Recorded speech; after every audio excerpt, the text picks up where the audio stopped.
Olá pessoal, essa é a nossa última aula sobre GPIO e aqui nós vamos ver como funcionam os dois últimos modos de operação dos pinos. O primeiro modo que nós vamos ver é o modo de função analógica e, por fim, nós vamos ver o modo de função alternativa. Quando um pino é configurado no modo de função analógica, o pino pode funcionar como uma entrada analógica para os conversores analógico-digital internos, ou pode funcionar como uma saída analógica dos conversores digital-analógico internos. O STM32 F407 possui três conversores AD, chamados de ADC1, ADC2 e ADC3, e possui dois conversores DA, chamados de DAC1 e DAC2. Nem todos os pinos do STM32 podem ser configurados no modo de função analógica. Existem pinos específicos para funcionarem tanto com o ADC como com o DAC. Essa figura aqui mostra como o circuito do pino fica configurado no modo de função analógica. Aqui a gente vê que o driver de saída é desativado. A entrada Schmitt-Trigger também é desativada e com esses dois blocos desativados, nós temos uma alta impedância de entrada no pino. A saída do disparador é forçada para ficar sempre no valor zero. Então, um acesso de leitura ao registrador de dados de entrada, IDR, sempre obtém o valor zero. Os registradores ODR e BSRR não têm efeito sobre o pino, já que o driver de saída é desabilitado. Os resistores de pull-up e pull-down também são permanentemente desativados. Mas aqui a gente tem duas linhas interessantes para se analisar. Quando o pino é específico para operar como uma entrada analógica dos conversores ADC, essa linha aqui em cima faz com que o sinal analógico aplicado ao pino seja roteado lá dentro do chip para as entradas do conversor ADC. E aí o conversor pode converter essa tensão analógica do pino para o formato digital. Já quando o pino é específico para operar como uma saída analógica dos conversores DAC, essa linha aqui embaixo faz com que o sinal analógico que vai ser fornecido lá pela saída do conversor DAC seja roteado e entregue no pino. Tanto o conversor ADC como o DAC são periféricos bastante úteis e necessários quando a gente está trabalhando com o processamento digital de sinais analógicos. Por isso, nós vamos ter capítulos específicos para estudar com detalhes cada um desses dois periféricos. O que nós vimos aqui agora foi apenas como o pino se configura para receber ou fornecer sinais analógicos. Dentro de um microcontrolador STM32, existem diversos periféricos com uma variedade de funções. Existem temporizadores, contadores, portas de comunicação serial, geradores automáticos de sinal PWM, debugger, portas para leitura de cartões de memória, interface com outras memórias externas, enfim, é uma variedade grande de opções de periféricos internos. Se o fabricante do microcontrolador fosse disponibilizar todos os sinais de todos os periféricos ao mesmo tempo, o chip do microcontrolador teria que ter várias centenas de pinos. Isso não seria muito prático porque o microcontrolador teria que ter um tamanho bem maior do que tem hoje, o que já descartaria a sua aplicação em dispositivos compactos. E, além disso, em uma aplicação real, nós nunca utilizamos todos os recursos ou todos os periféricos do microcontrolador. Em qualquer aplicação, o microcontrolador é geralmente subutilizado. Então, por questões práticas, os pinos das portas GPIO compartilham os sinais de entrada ou saída desses periféricos.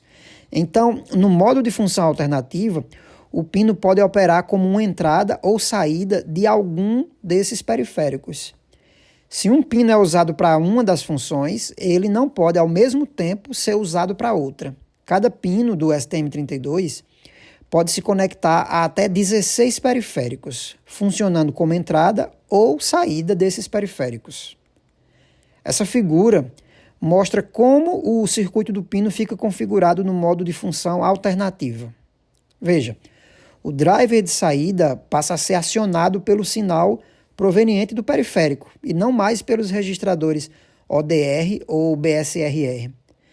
Mas o driver de saída ainda pode ser configurado como push-pull ou dreno aberto.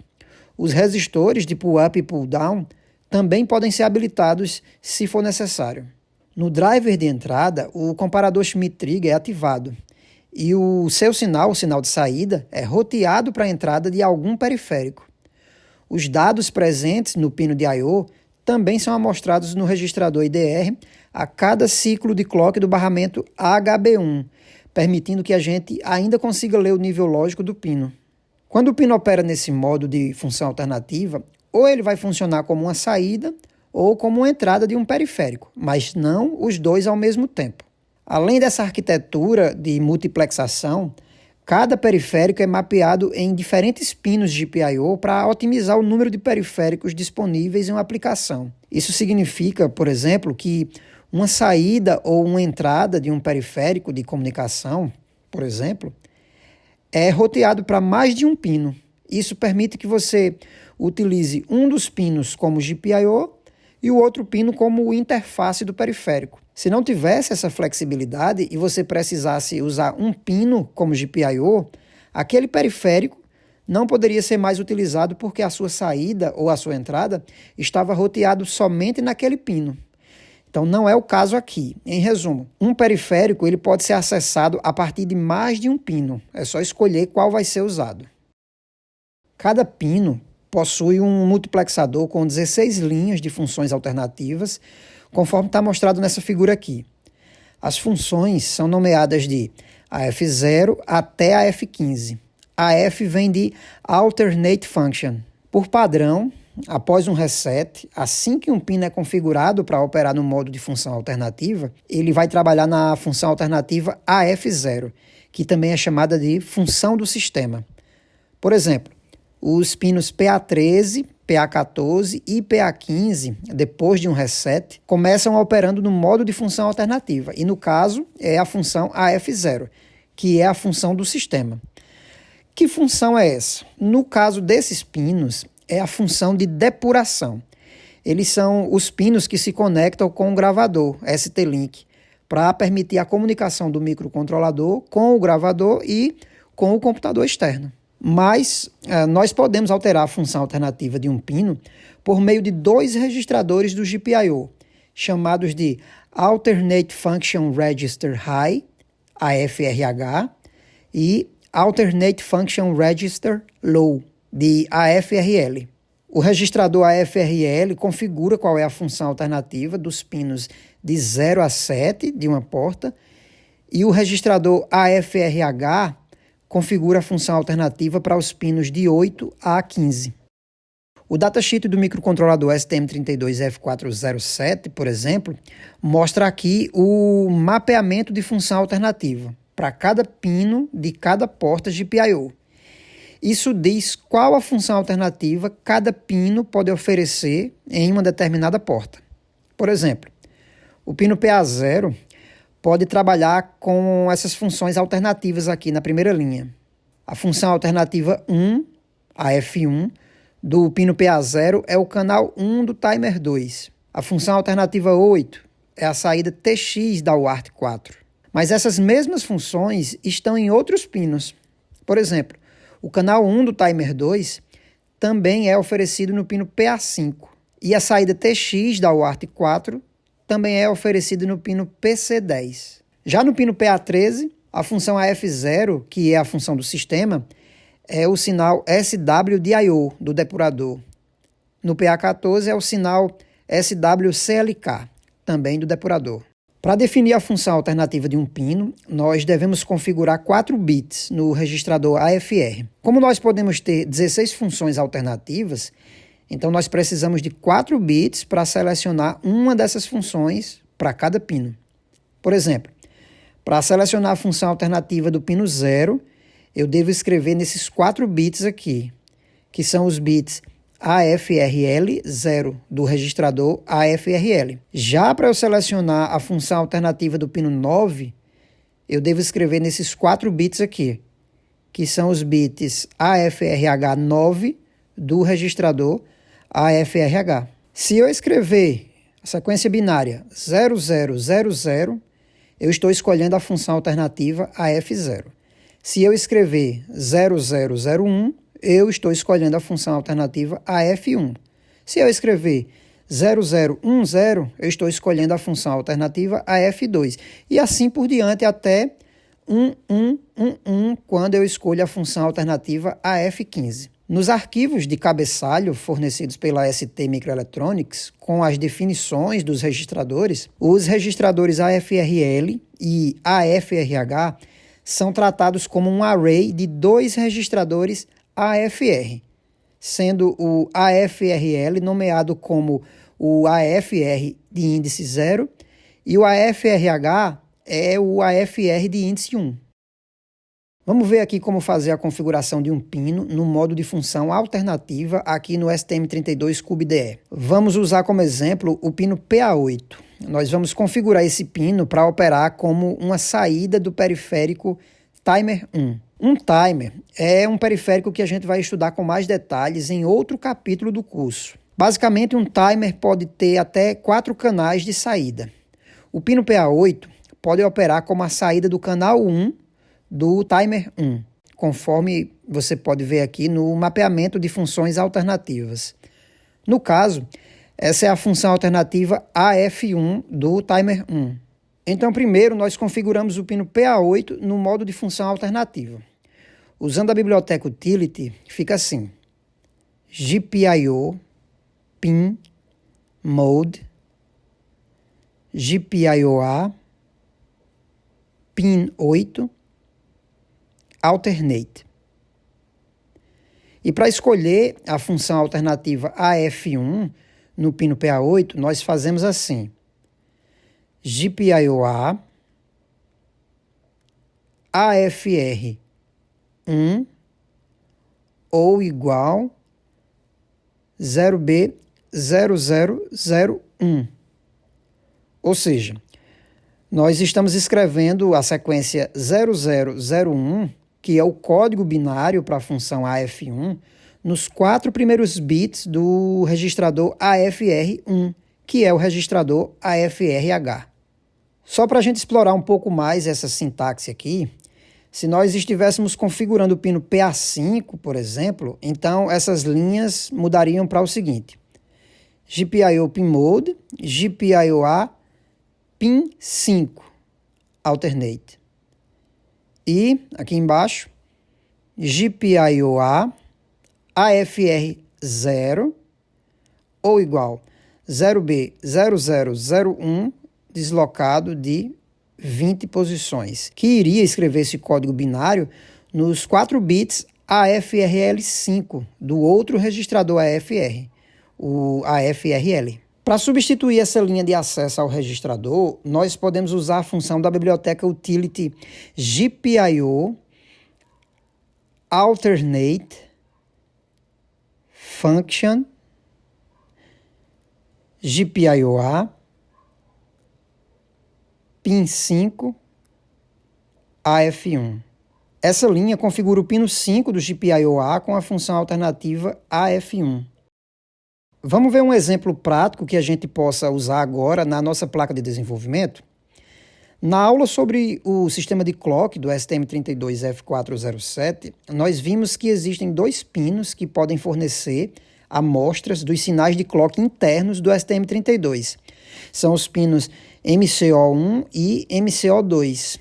Na verdade, essas são as funções alternativas AF0 dos pinos PA8 e PC9, respectivamente, como pode ser visto aqui no datasheet do STM32F407. Vamos, por exemplo, configurar o pino PA8 para fornecer uma amostra de um sinal de clock interno. Nós vamos usar esse MUX para selecionar a fonte do sinal como HSI de 16 MHz e vamos escolher um fator de divisão por 4 para nós obtermos um sinal de clock de 4 MHz nesse pino aqui. Tanto a seleção do MUX como o valor do fator de divisão são selecionados no registrador CFGR de Configuration Register do módulo RCC. A seleção da fonte de clock pelo MUX é feita por esses 2 bits aqui, chamados de MCO1. Ao escrever a sequência binária 00 aqui, nós estamos escolhendo HSI como fonte de clock. O fator de divisão do prescaler é configurado por esses 3 bits, chamados de MCO1 pré.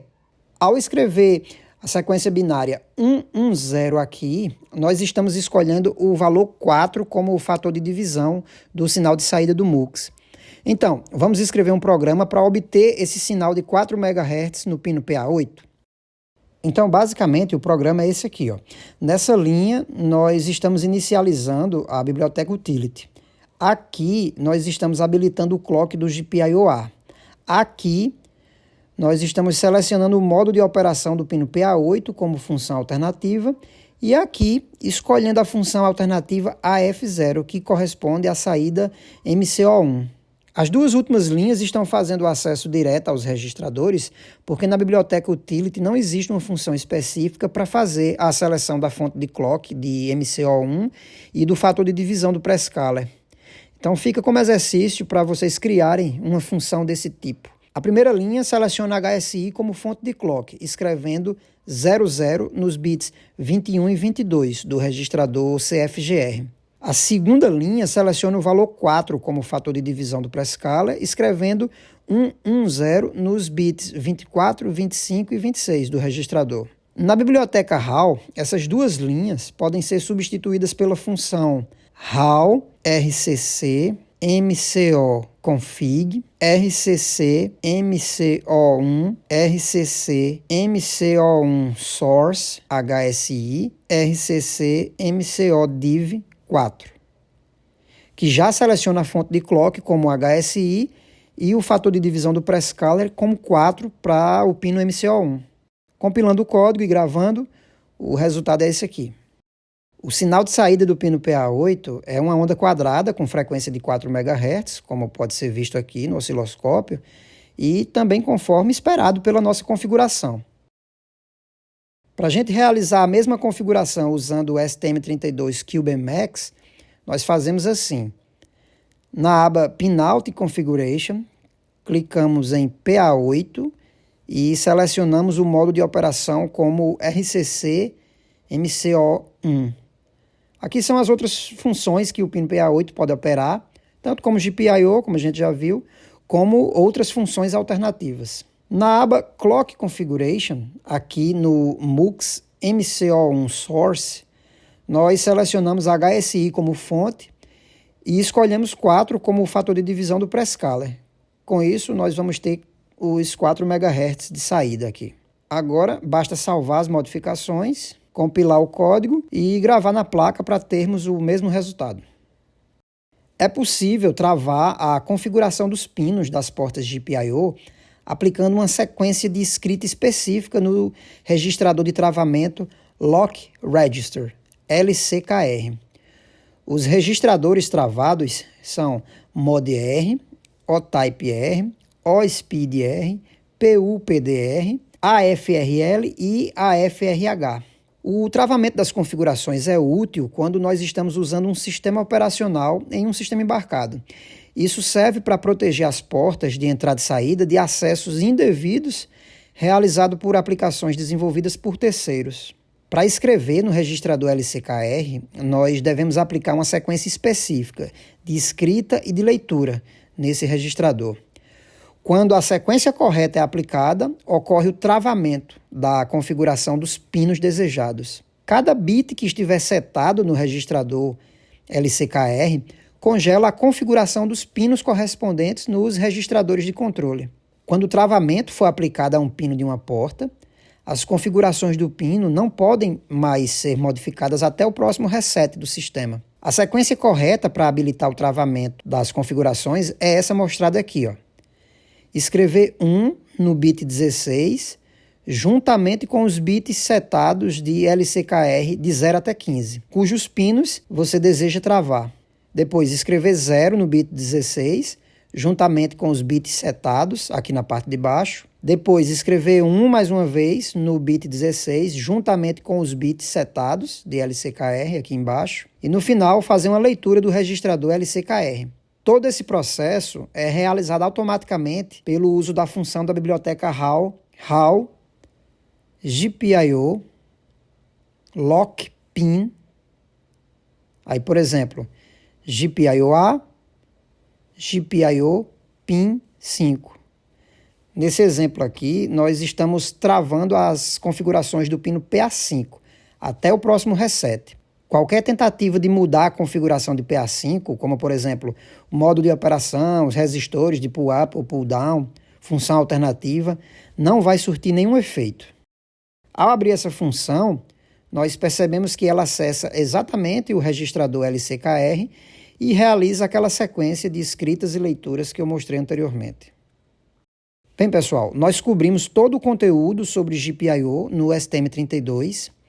Na apostila do curso sobre GPIO, tem uma seção que cobre a maioria dos componentes mais utilizados na prática, né, que se conectam às entradas e às saídas GPIO dos microcontroladores, como, por exemplo, LEDs, chaves, botões, displays, motores, relés, sensores no geral. E vale a pena dar uma estudada nessa seção para poder fazer a realização das atividades práticas. Com isso, nós encerramos essa aula por aqui. Até mais.